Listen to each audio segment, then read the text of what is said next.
सही लगे तो ले ले उसको। Light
Good morning, respected dignitaries, esteemed faculty members, members of LIT Alumni Association, invited guests, and dear students. I am Sujal Deshmukh, 7th semester BTech Chemical Engineering student. Take immense pleasure in welcoming you all to this special interactive session with one of the most celebrated academicians, researchers of our nation, Padma Bhushan Professor J.B. Joshi sir.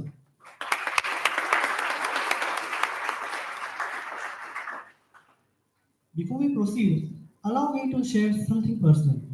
I have always heard from my teachers about stalwarts in chemical engineering, like Dr. M.M. Sharma sir, Dr. G.D. Yadav sir, Dr. Aniruddha Pandit sir, and Dr. J.B. Joshi sir.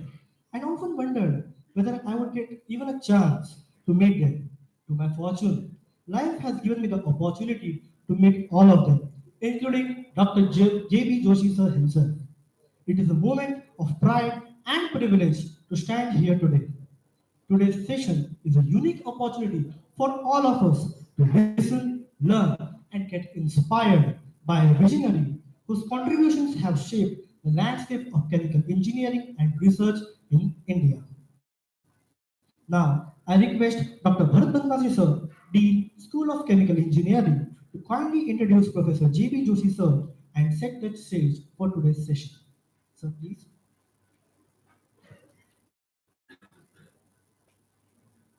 Good morning, respected Honorable Vice Chancellor Sir, respected Padma Bhushan, J.B. Joshi Sir, Joshi Madam, respected alumni members, Registrar Sir, and faculty colleagues.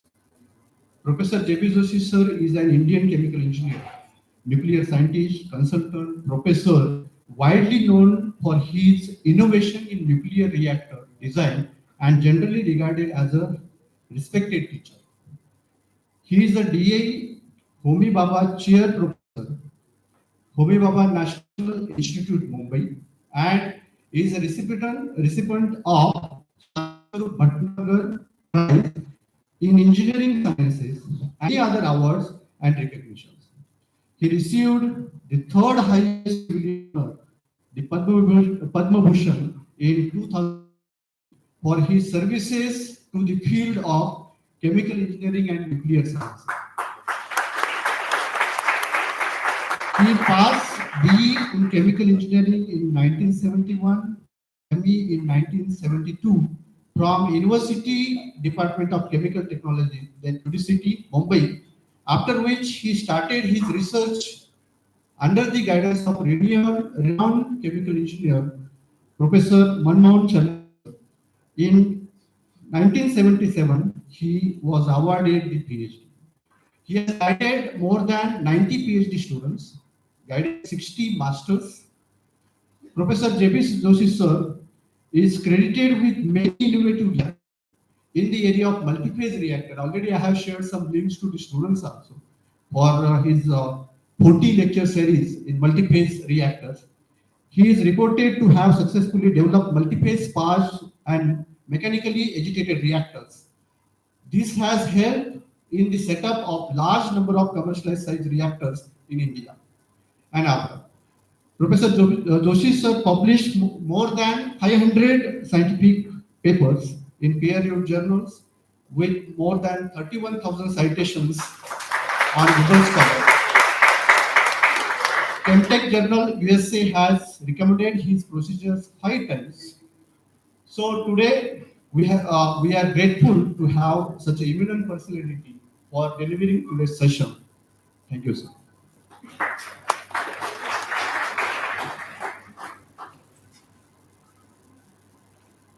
Thank you so much, sir. I request Dr. Atul Vaidya sir, Vice Chancellor LIT University, to kindly felicitate Professor J.B. Joshi sir with a memento, shawl, and a sleeper.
Thank you, sir.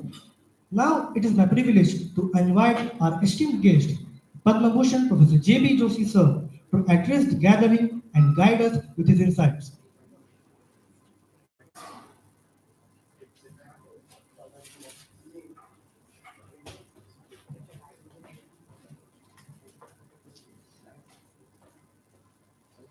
Slides. Slides, yes, sir. Yes, sir, slides. Yes, sir, slides. कर दिया sir.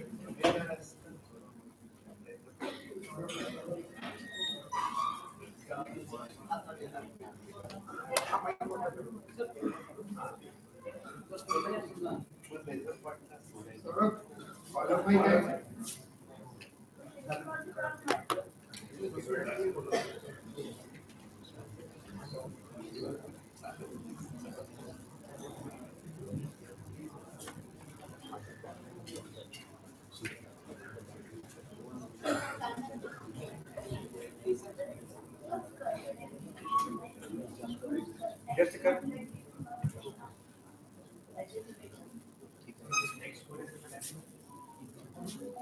एक काम कर. एक presentation ला तो light बंद कर. अरे, वो लाइट बंद कर. वो लाइट बंद.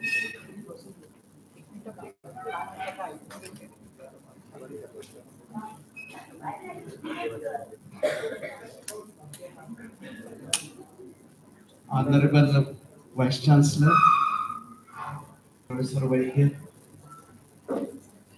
other faculty, and my dear students. I feel privileged to come here. Our institute, we started in 1933 and this institute started in 1942. Since then, only two of us were existing in Maharashtra as far as chemical engineering is concerned. And all our examiners were from LIT, and all the examiners of LIT were from university there. And our relationship was very close. Several students used to come for masters and PhD, and I have myself guided 10 LIT students for PhD.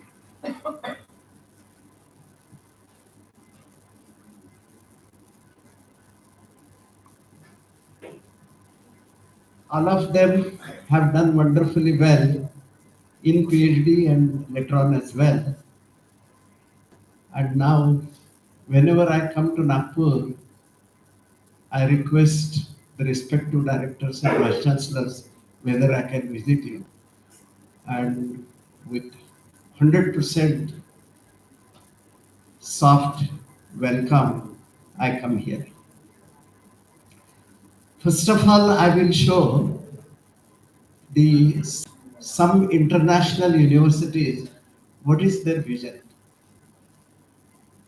So next slide.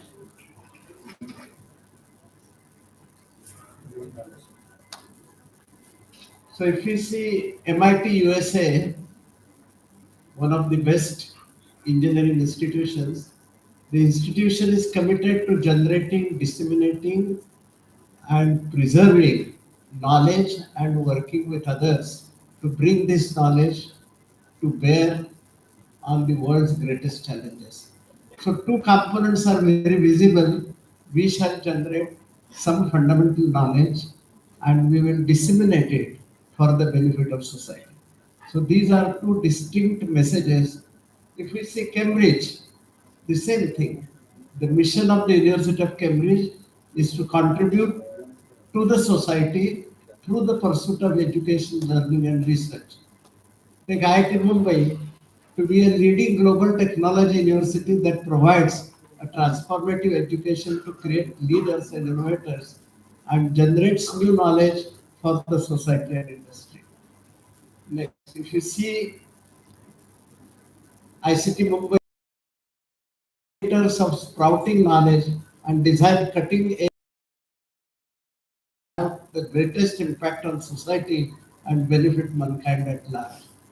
LIT to provide integrated education of the highest quality at all levels in the fields of chemical engineering, chemical technology, and biological sciences to become a leading center of excellence in the country, to conduct research and development activities to meet the needs of chemical process industry. So all the universities, two components as I mentioned earlier, generate new knowledge, but for the benefit of society and industry. So if we see what are the principal needs of society and industry. So if we see industry, the the overall business, worldwide business of Indian industry is about 1%. If we see the agriculture, the another way of generating wealth, our productivity is one third as compared to average of the world. So the from the vision of the university, it falls down that we shall create new knowledge for making our local industry competitive in the world. That is one part, and help the agricultural component to increase their productivity so that it becomes economical. Next slide.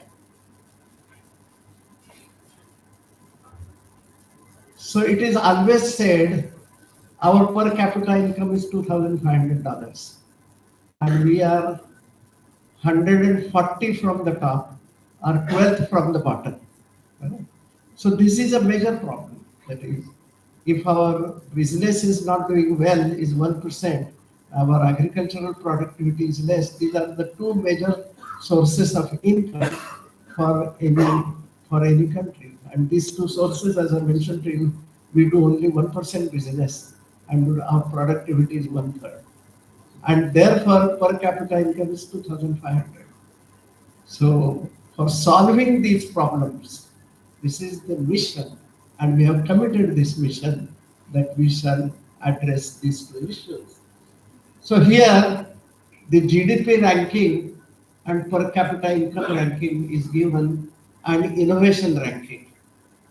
Those countries, those who innovate and make products which are competitive in the world, they earn money for their society and their country, and this increase the. For if I give you simplest example, the mobile and the best sold is Apple, and average Apple cost is about 100,000 rupees, 1,000, and cost of production is 10,000 rupees, and they keep on innovating so that they can keep them. So 90,000 rupees goes to their GDP. And not only this, you see any component here, plastic bottle, this speaker, anything. The original knowledge, original technology has come from outside. And there are 20 refineries in India. If you wish to establish 21st refinery, we import knowledge. Why I am saying is what are the problems of the society and industry? The productivity, the cost of production, and the poverty of the society. There are 75 fertilizer plants. If you want to establish 76, we don't have knowledge. We again import the knowledge from outside and establish the plant. So this way, next slide, and the end is our innovation ranking is 40 and poverty ranking is 130. So this has been plotted. Next slide. So you can see the GDP ranking and the innovation ranking, more or less it goes together. And our innovation ranking we need to improve if we wish to solve the problem or if we want to be for our vision, which is ourselves we have declared. So if you want to be honest with our own vision, then the problems are clear. our productivity is not good, let it be agricultural or industry. Next slide. I'm giving some examples. Here it is shown that on an average, our income from international business is about average 1%. Next. These are several agricultural products, rice, wheat, mangoes. And the next column is the actual productivity, and what is the average productivity of the world. So rice 4.2 tons, 10 tons, 3.5 tons, 10 tons, and so on. Everywhere it is 3 times less. But in the case of tomatoes and potatoes, it is 50 times less. 50 times less. Next. Having done that our international business is low and our agricultural productivity is low, even then we need to import whatever, because of poverty we have less money, we need to spend that. Actually, what is per capita income? The total income of the country minus the money that we spend for import divided by population is per capita income. So we earn from industry and agriculture that I mentioned to you, that itself is less. And from that less money, we import so many things. How many? Crude oil, 20 lakh crores, jewelry and stones, electronic equipment. Everywhere we import. Not only that, next slide.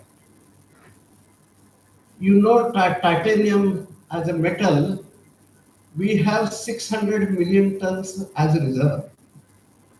Right? And this is sufficient for the world if we have titanium technology for next 500 years. And we suffered from tsunami 10, 15 years ago. We know bad effects of tsunami. Several villages were destroyed and there was loss of agriculture. But that tsunami deposited additional sand containing titanium, which is equivalent to another 500 years. So we have that much titanium in the world. But what is the present condition? We are selling that sand at 6 rupees a kilogram and buying titanium at 2,500.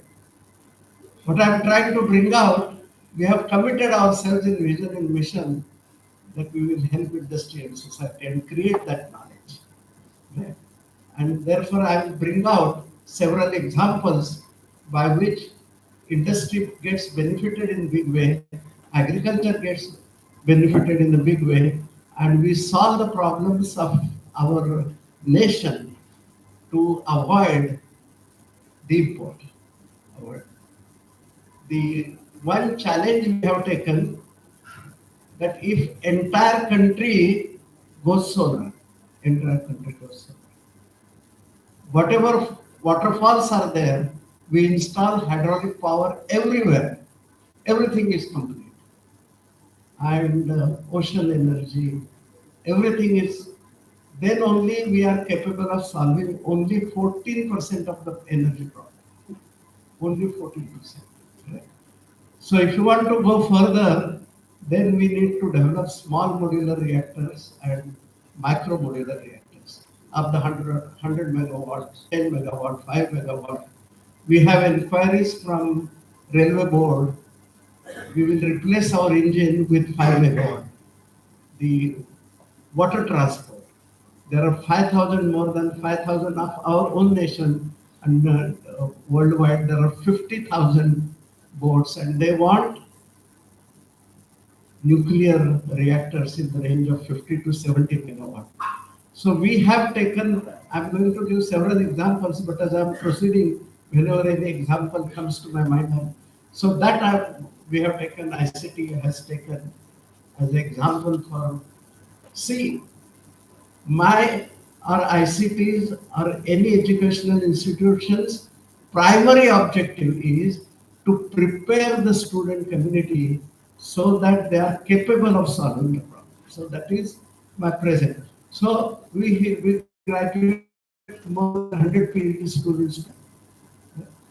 So the objective is for this atomic power plants, we have 15 students plus special faculty invited from BRC to help the research.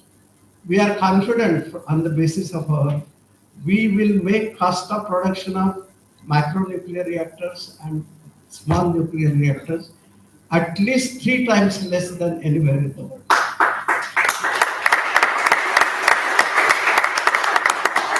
But my real benefit is this year I have inducted 14 students, then next year 14 students, and they know the entire methodology of optimizing the cost of production so that in their life, then later on, it may be fertilizer related, refinery related, agrochemical related, they will employ the chemical engineering that was involved in nuclear reactors and solve their core problem.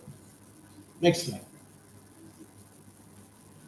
So far, let us take first example that our industry is doing only 1% of the business. And the cost of production is approximately 10 to 15% higher than the international price. And we want to bring down this cost 10 to 15%. So what is required, and I will give several examples. I have a 3-step procedure: insights, innovation, and intensification. Whatever is getting manufactured, have we understood if it is a chemical process, total chemistry and chemical engineering? If it is any other subject, have we understood to the basics? So that is insights. Once we understand, then we come to know what are the areas which need improvement and make it internationally attractive. And then actually implement. Insight will give us innovation. We try to validate that innovation in the laboratory. Once validated, we can implement in the industry. And after implementing, we have another tool these days, that is AI. Using AI, we can optimize it further. And I'm going to give some examples as I've been promising. Next slide. I'll give one example. The title is We Reduce Cost of Production by 50%. One example, manufacture of hydrogen peroxide.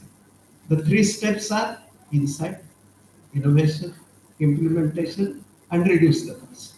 That is our requirement and that is our procedure. How hydrogen peroxide is made? Take one organic compound which is well known to us is ethyl naphthalene. And naphthalene has 2 aromatic rings. It is hydrogenated, and then that hydrogenated molecule is oxidized and we get hydrogen peroxide. After oxidation, we get the initial molecule again. You hydrogenate, you oxidize, and you get hydrogen peroxide.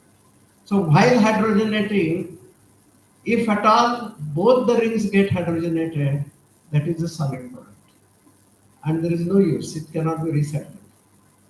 And that was the problem, that was the insight. Further insight was when we make A to B, it is mass transfer control. And B to C is reaction control. So if we keep the entire reaction mass transfer controlled, then there is no possibility of making C. That is, both the rings getting hydrogenated. So this is the insight. Now, whether innovation can come by performing several experiments in the laboratory. Kinetically controlled means I need to orders of reaction with respect to every component, and I need the order as well as activation energy and whatever is required. And if it is mass transfer controlled, and this mass transfer is for hydrogen dissolution. What was happening in reality, next slide, this was a type of reactor, bubble column type of reactor, and the catalyst, hydrogenation catalyst, the concentration The suspension of catalyst was because of the turbulence and mixing power created by inlet gas. So that distribution of solids was exponentially decaying. The gas could suspend particles up to certain level, and therefore the full reactor volume was not useful. If you want to suspend it further, then we needed to increase the gas velocity. On the other hand, when gas velocity is increased, mass transfer coefficient increases and hydrogen concentration in the bulk increases. And that increased hydrogen concentration gives benefit for going from B to C. So if we make hydrogen concentration in the bulk zero, there will not be any bulk reaction. So we make this hydrogen dissolution mass transfer controlled, and at the interface try to make hydrogen concentration zero, so that further in the bulk it is. But what was the problem? For making the reactor effective, we needed to increase gas velocity, increase the mass transfer coefficient, and we were getting selectivity only 70%. So selectivity was 70% and per pass conversion was also 70%. Why utilization was not there? Because we were not suspending the catalyst throughout the reactor. But for that, if you increase the gas velocity, then the second product, C product, would come, and there was a problem. Either you get you have a problem from chemical reaction, or you have mass transfer. So therefore, what we did now, innovation comes from this understanding. Innovation, simple, straightforward. We want to make this reaction mass transfer controlled and eliminate the chemical reaction so that C will not be active. This is the inverse. So next slide. So we connected one pipe which is parallel to this reactor.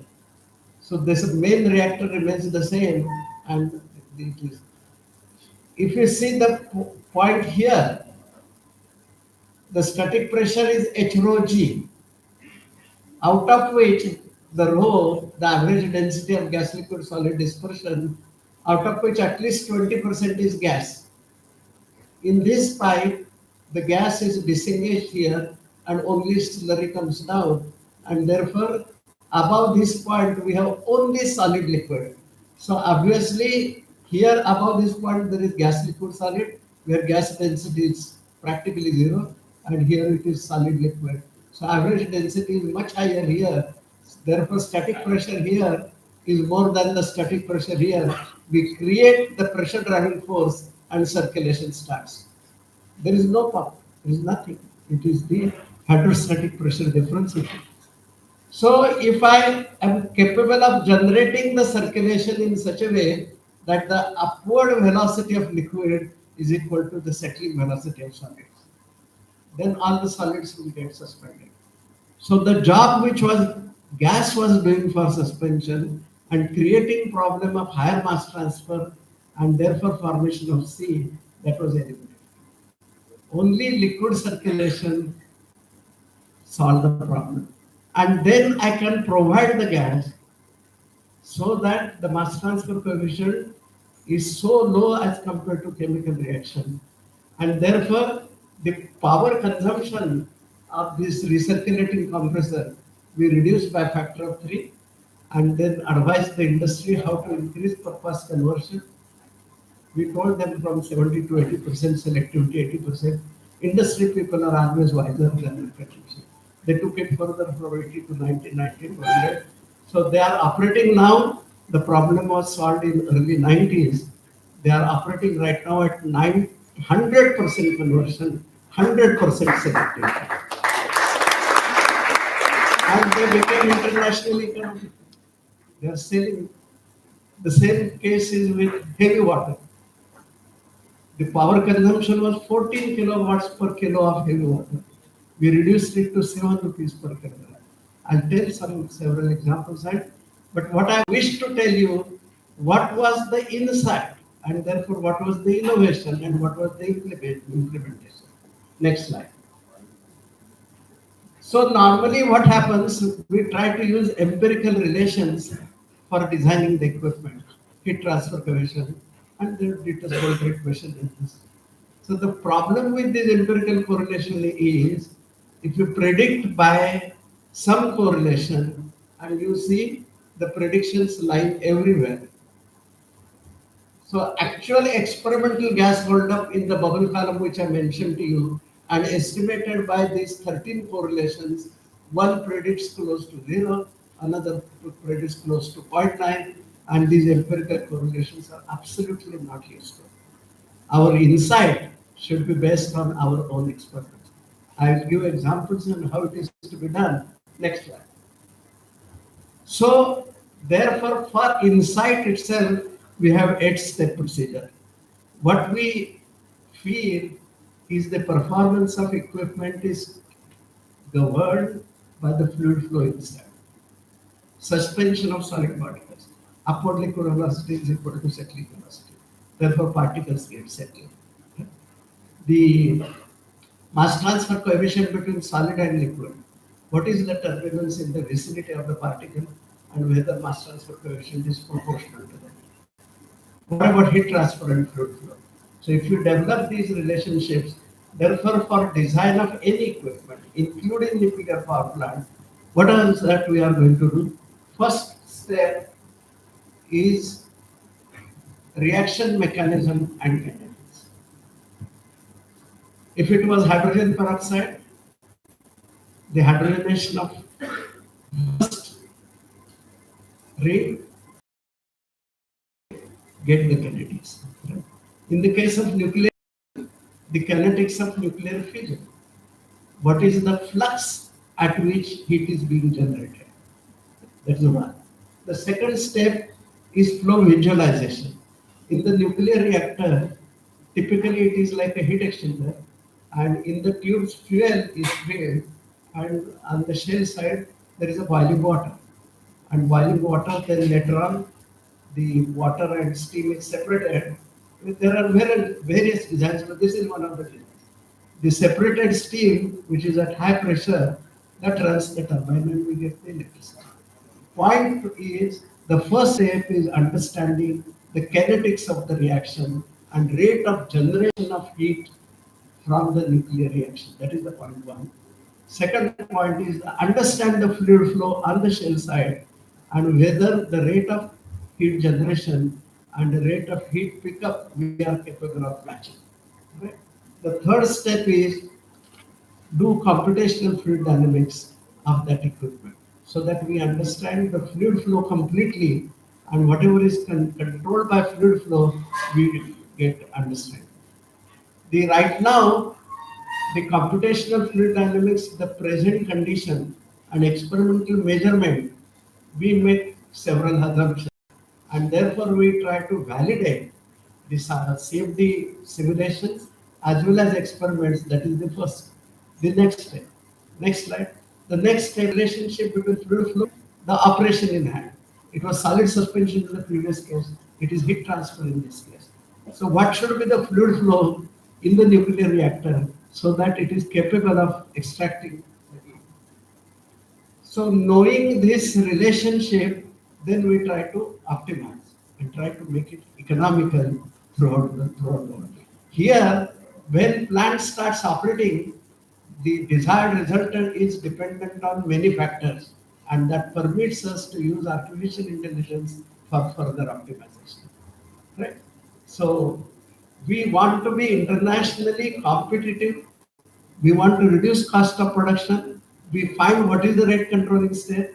We find the relationship between the rate controlling step and fluid flow around. We simulate fluid flow. We try to understand kinetics, try to see the relationship between each other and optimize the rate. And definitely it is optimal. Not only from this, our own country, I've designed more than hundreds of reactors throughout the world using the same procedure. I teach the same thing. I research the same thing. I do in industry the same thing. I teach in the classroom the same thing. And so, as it was mentioned, I have 40 lectures. If you understand those 40 lectures, the economical methodology of designing of multi-phase reactors, gas liquid, liquid liquid, gas liquid solid, and so on, that will be easy. Next slide. One example I'm showing you, I needed my laboratory about 5 grams of carbon nanotubes, just 5 grams of carbon. So I required, USA quoted $50 per gram. I repeat, $50 a gram, or 4,000 rupees per gram. China products are less costly, $10 a gram, that is 800 rupees a gram. I understood, maybe little bit I will explain to you later, understood the mechanism and kinetics of production of carbon nanotubes. $50, $10, I made it in 3 cents.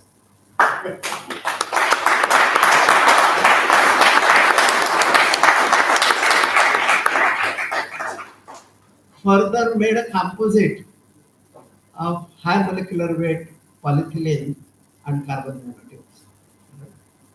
And on such a cloth, you fire a bullet, you will not see where the bullet has touched touched the wall.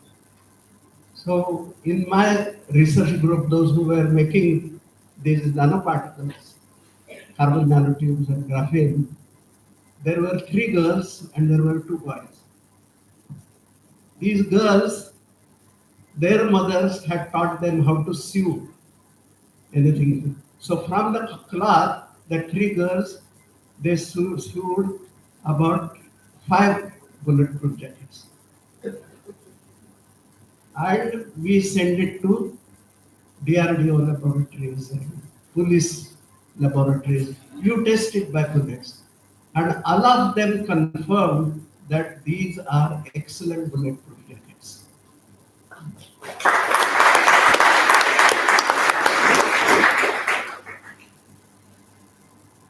Our Honorable Prime Minister, he got this information and he said that next day onwards, we will not import any jacket. We shall export, and our own requirement was 200,000 per year. So there is one company, Tata Advanced Materials at Bangalore.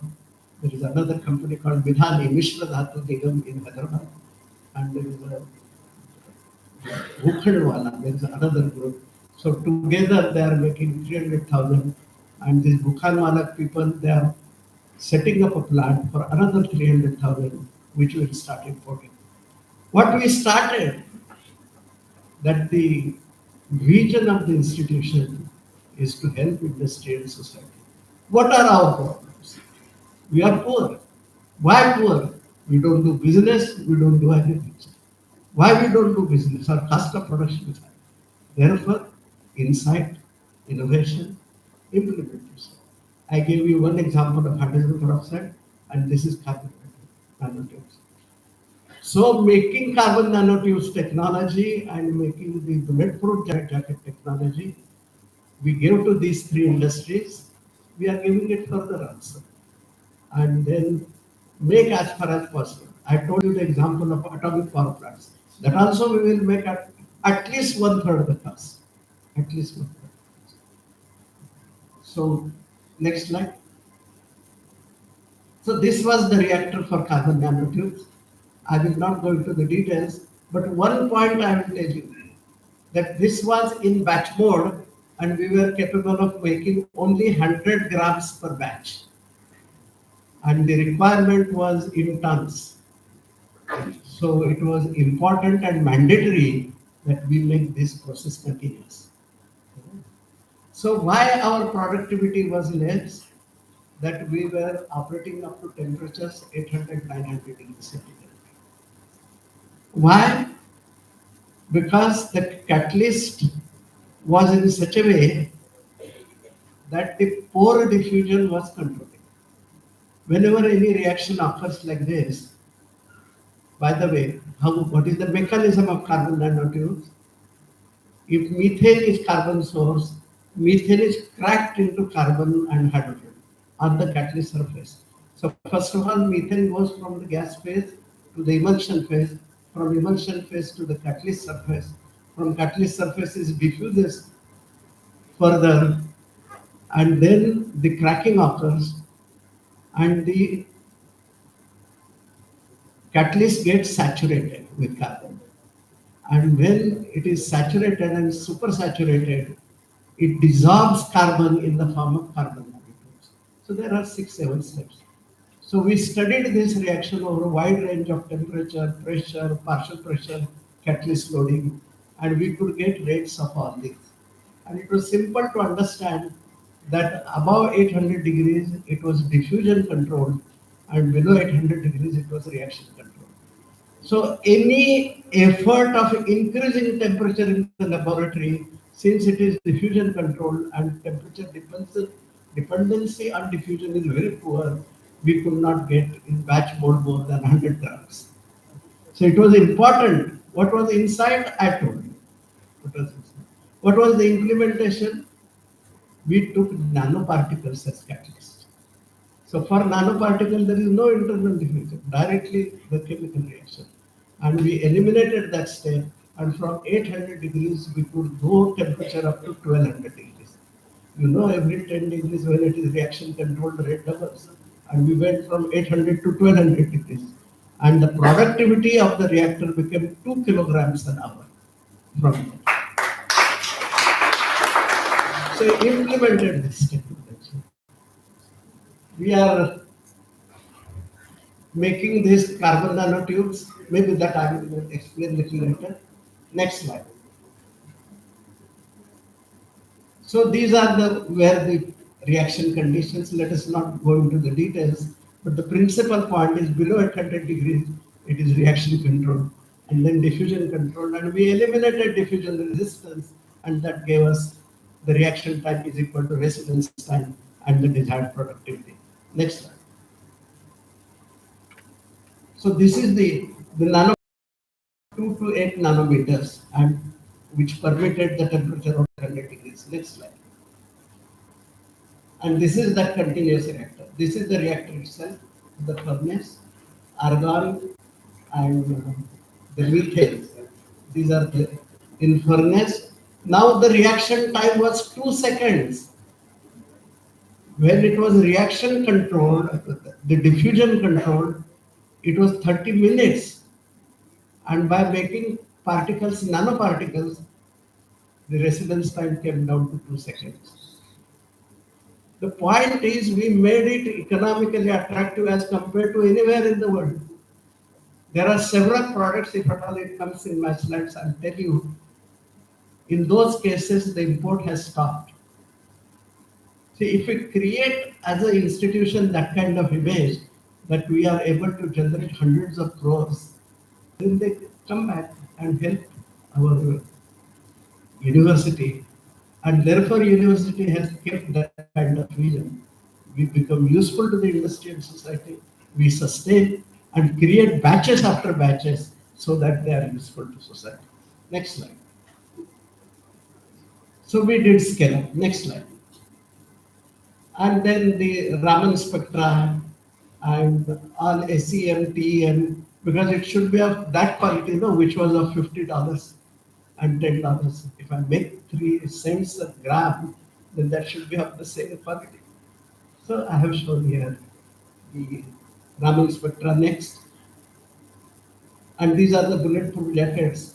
And in Times of India and Navbharat Times and Hindu, it was a big news. But next slide, if at all, I gave a photograph of my student because he did the job. In all my innovations or papers, 95% of the work is done by students. I do 5%. So when I was felicitated by Padma Bhushan, I got shawls, more than 100 shawls. So I arranged another function of my students and to those shawls individually to all the. It was their property. It was not my property. My property is tell them and explain them and imbibe in their blood understanding, insight, innovation, and implementation. That is the only. If those students have learned, my job is done. Whether it is carbon nanotubes or hydrogen peroxide or nuclear power plant, I don't have any problem. I don't have. Next slide. So these were no Bharat times. Next slide. So we made Bhava Kavach and another property. See the another driving force. We were buying 2 lakh per jacket from China. And imagine the frontier where our Jawans are fighting with China and we are importing bulletproof jackets from China. See the condition which frightened me.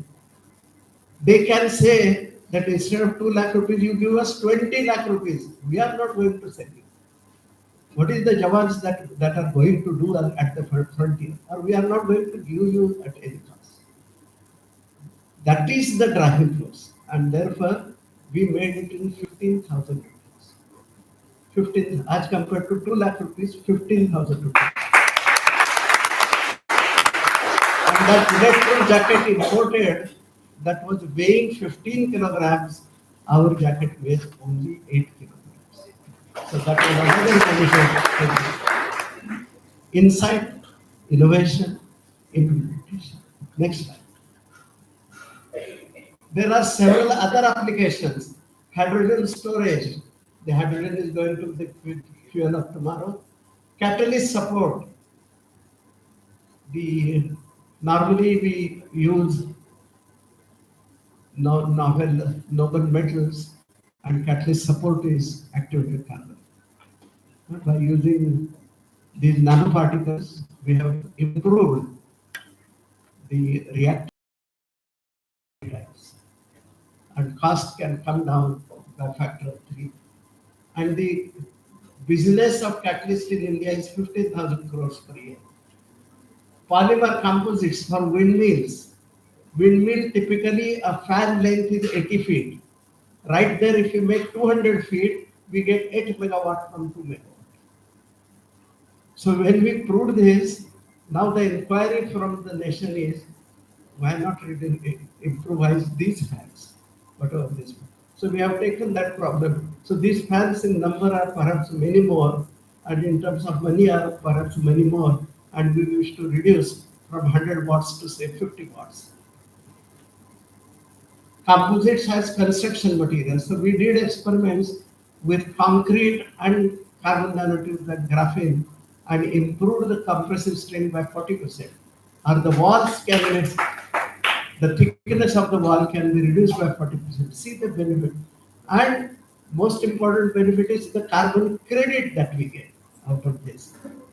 We fix the carbon. Next slide.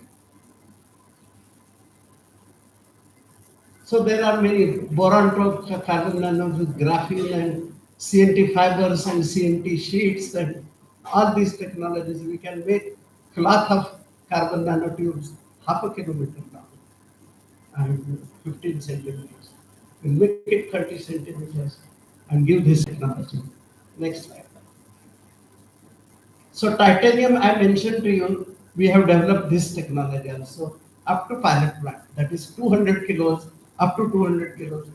So we take that raw material which I told you is a sand, which has titanium 7%, iron 50%, and aluminum oxide 20%. So we first of all smelt it and we get iron and slag. And all of it we chlorinate it in presence of carbon and we get all respective chlorides, titanium trichloride, aluminum titanium tetrachloride, trichloride, and the boiling points and vapor pressures are so different, we are able to separate these three by distillation very cleanly. And from titanium tetrachloride, we do electrolysis and titanium. Our cost of production of titanium is cheaper than aluminum.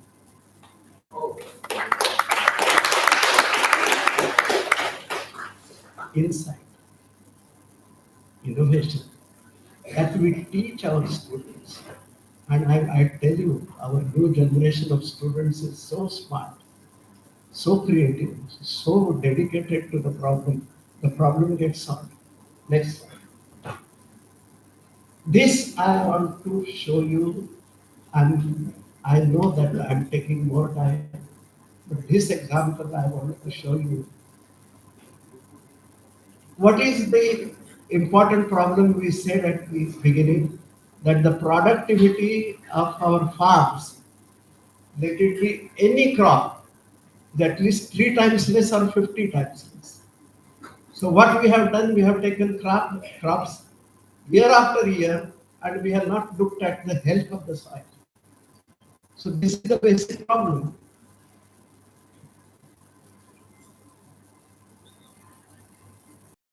So here, this is the table where we see how much is waste biomass from different agricultural products. I have made a potato, sugar cane, soybean, rice, and we have 600 million tons. 600 million tons of the waste biomass. Next. And that waste biomass, we have, in absence of oxygen, we call it pyrolysis. In presence of oxygen, it is called combustion. At very high pressure, it is called liquefaction. And partial oxidation, it is gasification. Next. So we selected pyrolysis as our first step for optimization and implementation. And pyrolysis gives gas, liquid, solid, all the products we get. Next slide.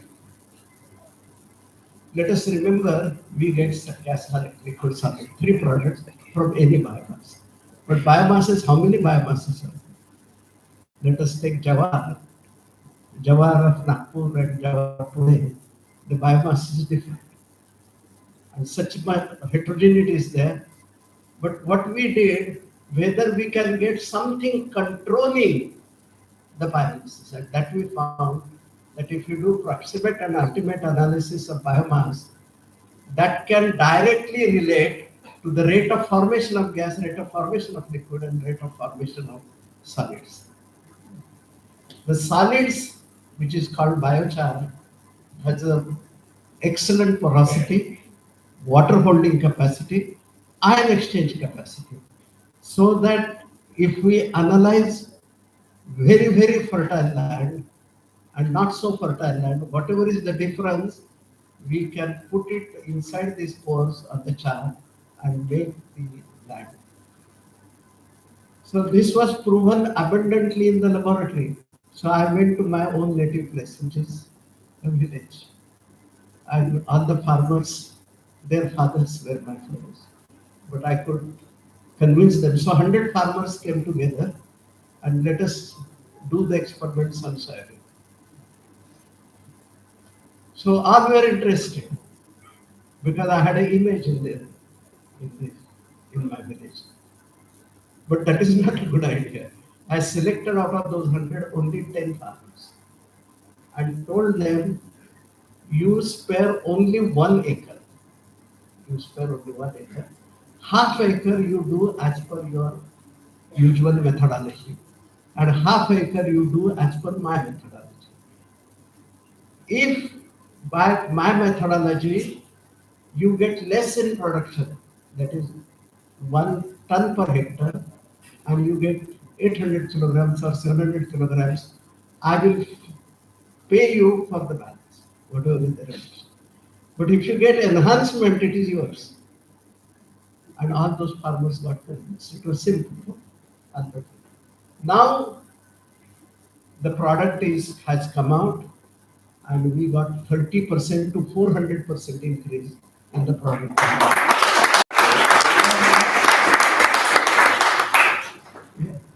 So now I am spreading this knowledge. Spreading this knowledge.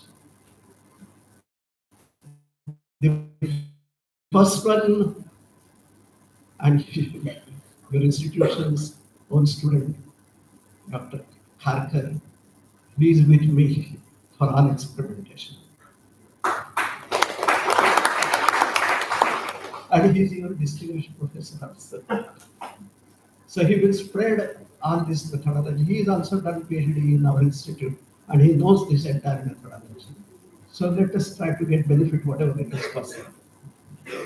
So on laboratory, we have a scale where we can do experiments at 200 grams. Then we set up a continuous plant for 5 kgs per hour. Then we established at 40 kgs per hour. Then at 200 kgs per hour. Anyway, by understanding the relationship between fluid mechanics and kinetics, we are able to scale. Here we collected more and more data and tried to see the validity of understanding at different scales. Now we have collected enough knowledge. If it is 100 tons per day, 500 tons per day, 2000 tons per day, we can design a pyrolysis plant. So there is a collection of 23 villages in Sangareddy state. They have come forward. Plus, here in Gadchiroli district, again there are 22 villages and they have bamboo problem utilization. This we suggested to government of Maharashtra and they have promised all the money whatever is required for Gadchiroli, whether it is 20 crores or 30 crores. So we'll take the benefit of that. And Gadchiroli, wherever bamboo, I think throughout the district bamboo is available, but we'll see some location and implement it there. Here, what I was trying to tell you that insight was being obtained at 200 grams. Insight was further being corroborated by experiments on 5 kgs per hour, 40 kgs per hour, and 200. These are ongoing plants. Ongoing plants. You are most welcome to see the 200 kg per hour plant, which is running in Pune, and the location is Agricultural Engineering College, Rahuri Agricultural Engineering College in Pune. Next slide. So see the role of chemical engineering. Insight, innovation, implementation is there, but because of which it should generate wealth for our nation. So I take cluster of five villages, and population is 25,000, and land is typically 5,000 hectares. What I have done from internet, I have found the number of villages, and I found how much was the total hectareage divided, and these are the numbers coming from internet. Population also coming from. So the biomass of these 5,000 hectares, typically 10 to 15 hectares per hectare, tons of biomass per hectare, and overall biomass is 12,000 tons. Next slide. Next. Next. Yeah. So land available. So increase in productivity on an average, I say 50%.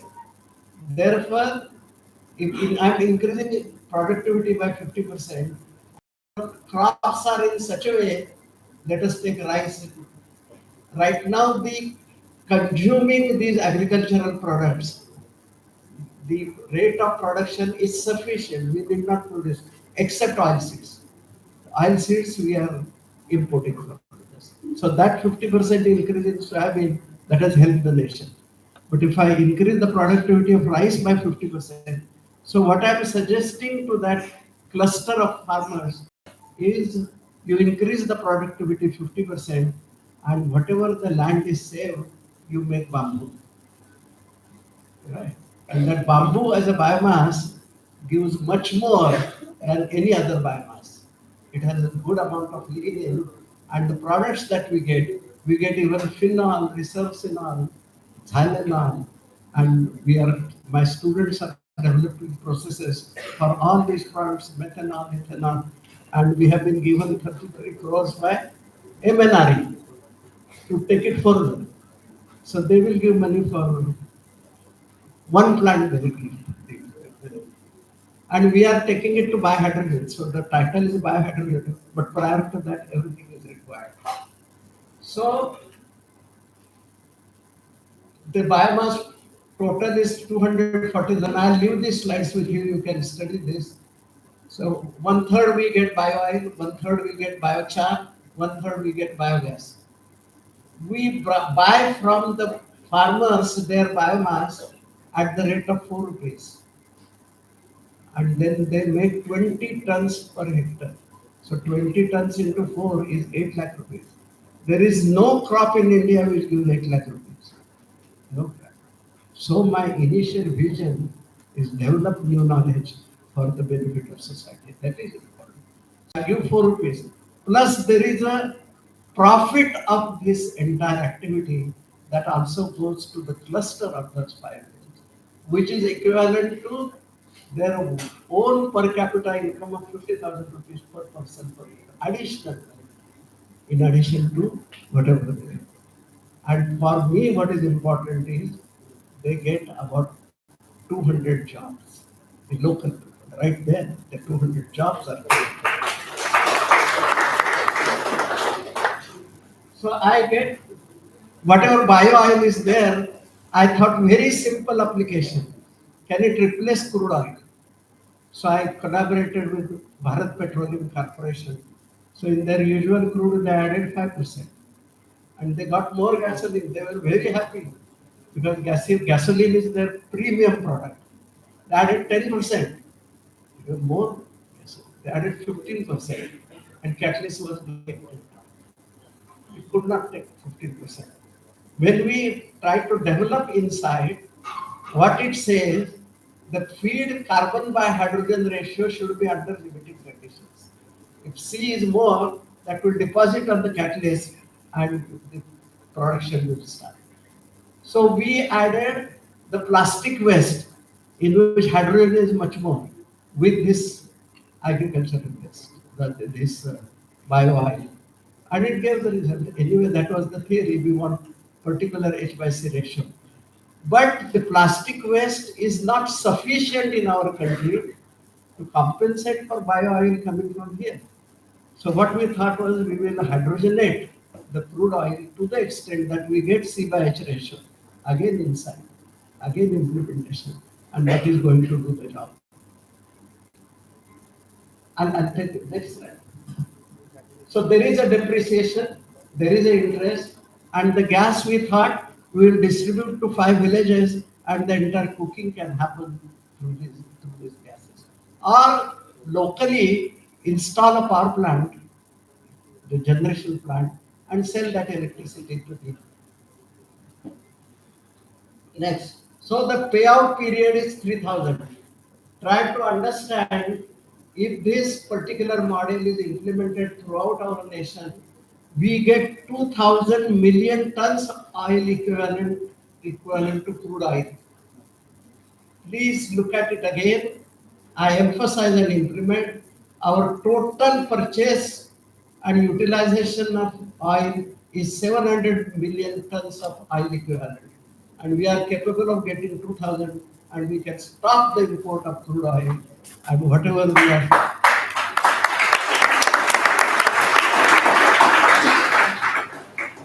What is, what is important for me?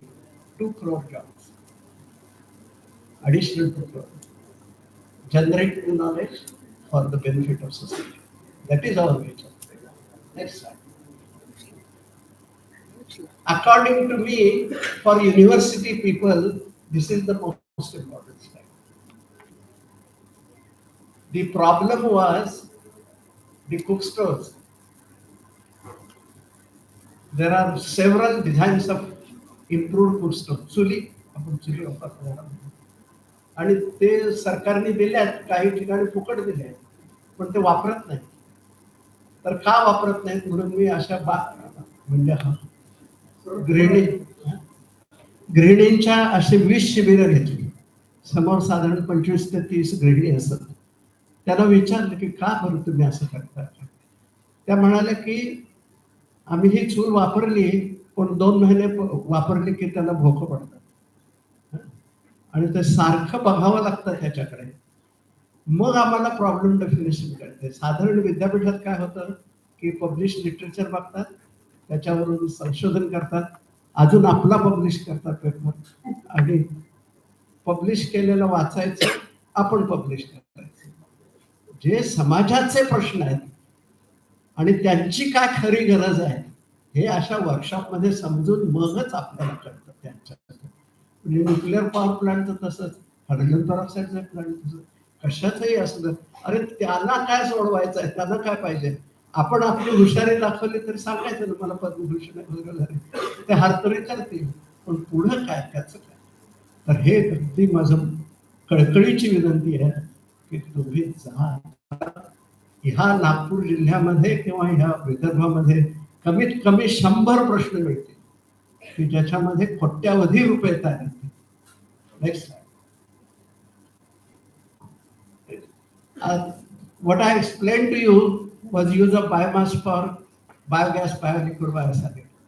Alternatively, I use that solid, next slide, for making methane, CNG. This is the owner of that plant making CNG.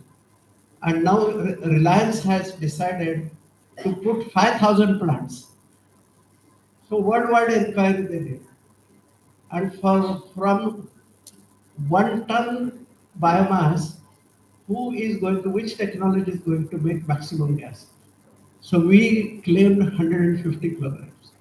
No technology in the world claimed more than 100, and we quoted 150. Reliance said, you are attractive, accepted. All the other companies, they said, is attractive, good. We will give you money for 3 plants at distributed locations. You make it successful. Who makes it successful will give order to them. So the company where I'm associated, one plant we have set up in Bangalore, one in Indore, and one in Varanasi. And it is in final condition. And we need to show, if you want more orders, then we have to show the performance. But implementation, we have developed enough insight. The innovations are already there, and because of that, we are ready to claim that we will get 50% more gas. Next slide. I told you, you move in the villages and you get 100%. I have a method by which I take all my 20 PhD students for annual picnic. So once it was Simhagad. No, it was Savadwadi. And there are several nice locations to look at. So 3 days we were just moving here and there. And the fruits of cashew, which is called cashew, they were thrown everywhere, huge quantity. And my students asked me, so this is so huge a quantity, and they're smelling and deteriorating the atmosphere. What is to be done? Told them, you wanted picnic, I never wanted picnic. So it is your problem, no? Not my problem. So they went and met collector. So what collector said that these wasted fruits are 21 lakh tons wasted fruits. And last 50 years, there has been big effort to ferment these fruits and make ethanol. The only problem is for making 1 liter of ethanol, the best technology needs 22 kilograms. And if you give not 4 rupees like biomass, if you give only 2 rupees, then cost of raw material is 44 rupees. And rate of buying sealed by the government was 47 rupees. So raw material cost 44. So any business or no businessman, 44 rupees, and then entire industry, utilities and interest and depreciation difference was only 3 rupees. And in last 50 years, no plant has come up here. So that information they give me whatever they heard from collector. So what is to be done? I said, this is your problem. No. A year ago also it was your problem, now also it is your problem. So they analyzed the cashew nut. So there was vitamin A inside, vitamin B inside, dietary fibers inside, polyphenols inside. And they, after analysis, using chemical engineering principles, they separated from each other. And after separation, there was a corona, and they could not do the experiments. So I said, you do it internet marketing. Let us see at what price people are. So they calculated, and it was unbelievable. So I said, you take 50% of that. So 44 rupees for 1 liter production And by isolating these products, they showed that we can make 160 rupees from 20 kilos of plant. So they have come up to a stage, they have come up to a stage where we can set up a pilot plant of 500 kilograms. More than 80% equipment have arrived, and we will make 25,000 tons per year a plant, actually. And that will make double the income of local farmers. The per capita income will be doubled by this one activity. And then they have many other fruits, which we will undertake. But they have doubled their income. Vision of my institute is develop new knowledge for the benefit of society. Next slide. So this is how these are those bioactives, vitamin A, B, which I mentioned to you. Next slide. 1500 rupees per kilogram. Next slide. This is also known to you. So another example. And 5 rupees per kilogram we give to the farmers and generate 200 rupees out of this. Next slide. I'm not going into the details of that. Solar aided synergistic coal power plant. That is, if there is any atomic power plant, 10 kilometers of area is left for safety. We propose that let us install the steam generation in thermal is this thermal solar and give that hot water to the nuclear plant. And this idea was published. The best renowned journal is Nature, and Nature published this paper. Generate new knowledge for the benefit of society. So whatever Nature publishes is definitely a new knowledge. Next slide. And the cost of solar power, the National Academy of Engineering of USA, they said if any institute is capable of making in $75 per meter square of reflection area, that will get definitely implemented. And we have made it $60 now and try to, now we will implement it in the uh, jackfruit also in other technologies also. This is next. This is the paper of Nature. Next slide. What we as an institution we need to promote into production, and for that, if we want more productivity from field, we need to make it for that.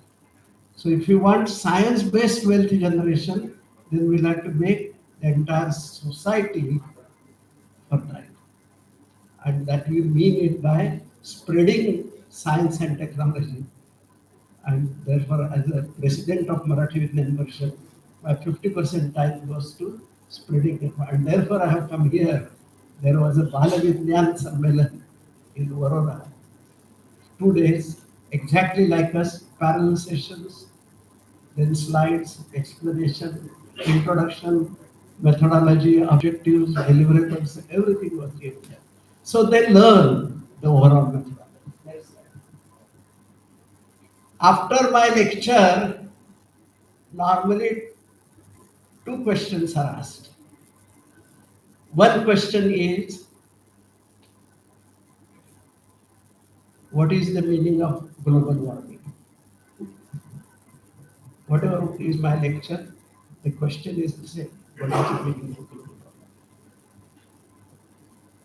And the other question is related to what are the, can you give us a list of challenges for India?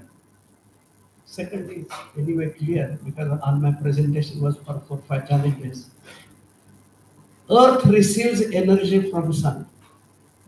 And when these greenhouse gases, they make a layer in the atmosphere, the wavelength of solar energy is very small.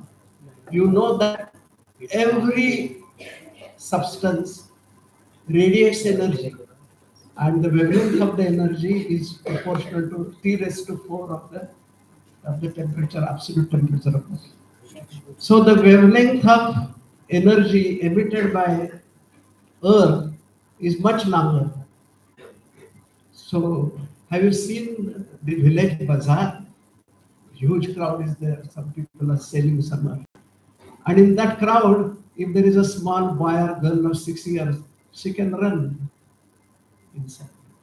But if there is a wrestler weighing 200 kgs, he is unable to go there. So in the layer of these greenhouse gases, the sun can emit and earth can receive it. But when the greenhouse gases are not there, then the emission of earth equilibrates the temperature. But now it is has become fat, it cannot emit energy to the atmosphere. And therefore there is a balance of energy, heat energy with earth, call it as a global warming. Next. This slide I just tell one Japanese scientist, he predicted by doing calculations on the back of the envelope that whatever is the ppm of carbon dioxide, if it doubles, the warming will be by 2.8 degrees. And if it becomes half carbon dioxide, the earth will be cooler by 2.8 degrees on an average. Only on this observation, he got Nobel Prize. Therefore, I say, on the basis of these big scientists and on the basis of my own experience, research needs money, research needs equipment, research needs excellent students, research needs big internet, research needs big library. Everything is false. Nothing is required. Nothing. What is required is the ability to concentrate mind. If you have developed that particular strength, everything is useful. Money is useful. But if you are unable to concentrate, so that is the problem of our nation. We keep on worrying about so many things about past, present, future. And the most important, this I must have said earlier also, the most important, the book that our nation has created is Mahabharata. And on institution scale, or village scale, or district scale, or state scale, central scale, we, we are engaged in repeating Mahabharata. Some are Pandavas, some are Kauravas, and most probably everybody declares that I am Sri Krishna myself. So all of you work and they give the fruits to me, they submit it to me. So among professors, teachers, students, there is no time for concentration of mind. On national level, votes keeps on happening. Something is true, not true. But we spend our time in reading those newspapers. What is the share price? That is a popular subject. What is meter square per meter square in Nagpur? This is whole, that whole. And whether I can spend additional money, invest money. So we just keep on spending time, and there is no time or no ability remaining to concentrate the mind. This is very important message. 1947, we received political freedom, but as far as any substance is concerned, anyone, we are important. And we are not really independent nation. So let us come together. I have made already one offer to your Honorable Vice Chancellor. Let us work together and make our nation really independent as really independent. Thank you so much.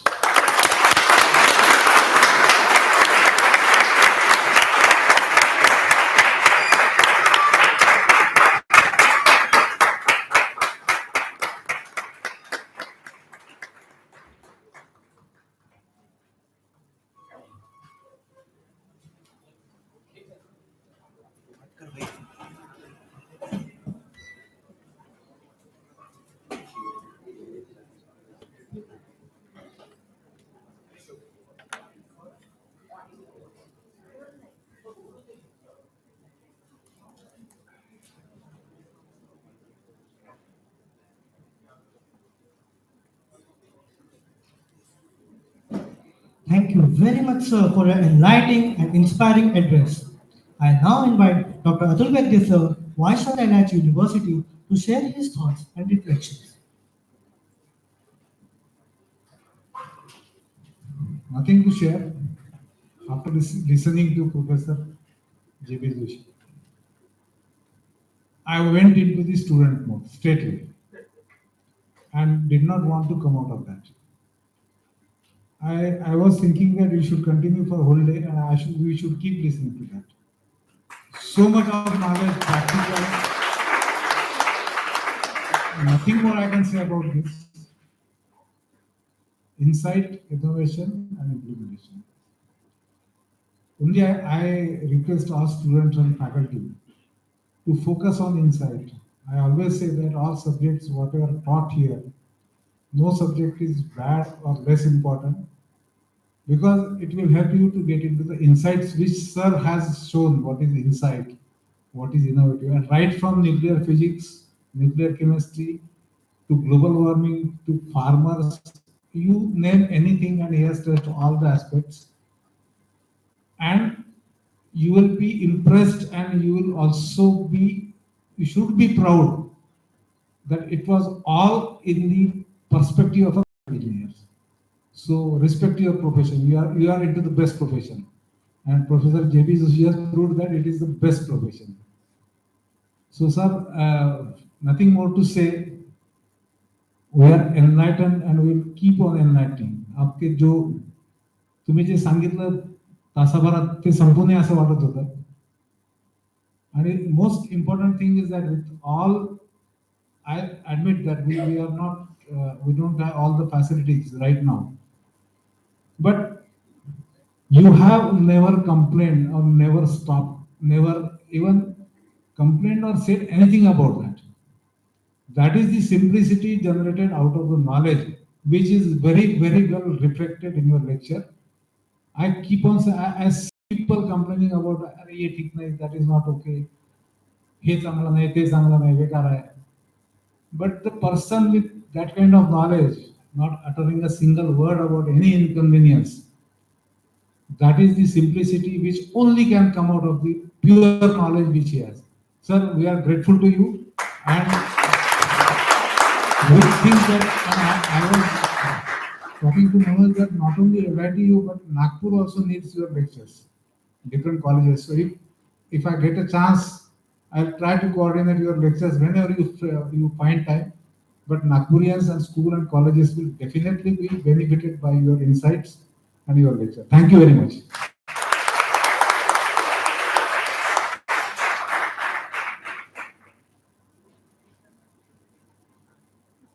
Thank you, sir. As we come to the close of this insightful session, I request Dr. Neeraj Kati, sir, Registrar, LIT University, to present the vote of thanks and formally conclude the program. Good afternoon. Honorable J.B. Joshi sir, Chancellor ICT Mumbai, Honorable Vice Chancellor LIT University, Dr. Vaidya sir, our BOG members, faculty and my dear students.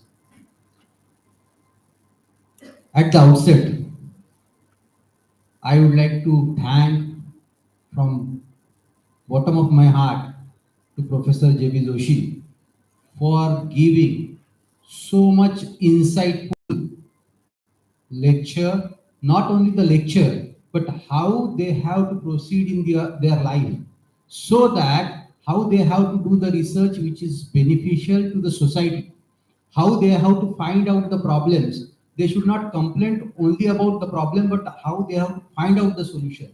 And today he has given a mantra about insight, innovation, and implementation. And that is the true sense in which you can perform all your duties in your life.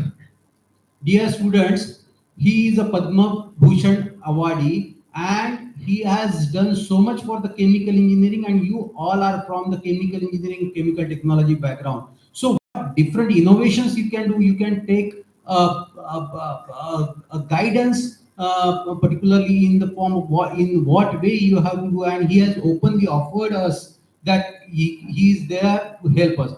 Sir, माझ्या अगदी स्वतः आणि LIT विद्यापीठातर्फे मनापासून आपलं फार फार धन्यवाद. आणि आपले असेच मार्गदर्शन आमच्या विद्यापीठाला यापुढेही मिळत राहील. आणि नक्कीच आपण, कारण की मी JP जोशी सरांचं नाव केमिस्ट्रीचं असल्यामुळे बऱ्याच वर्षापासून ऐकलं, पण आज प्रत्यक्ष भेट झाली आणि आपलं 1.5 तासाचं 2.5 तासाचं प्रेझेंटेशन आमच्या विद्यार्थ्यांसाठी आणि आमच्या फॅकल्टीसाठी फार महत्वाचं आहे. आणि यानंतरही आपण आम्हाला मार्गदर्शन करा. सर, पुन्हा एकदा मनापासून धन्यवाद.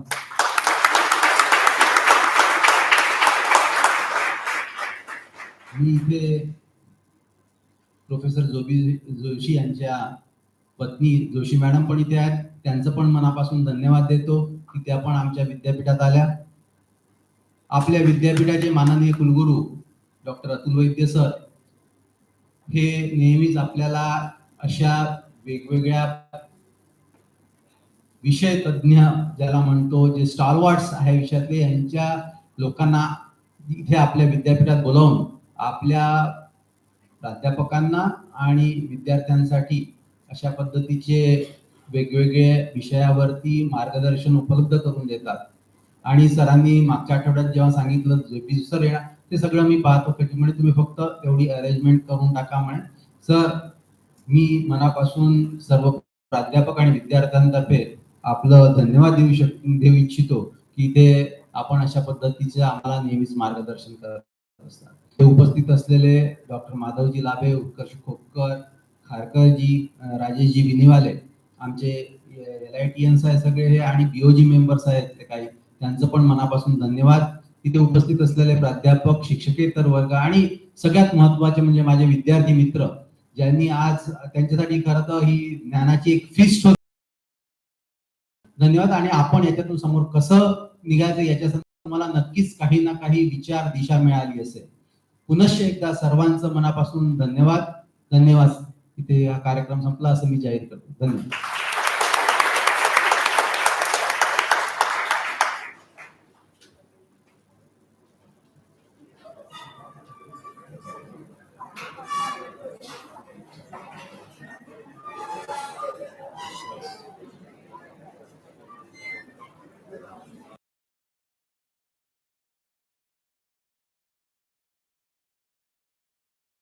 Have a wonderful day ahead.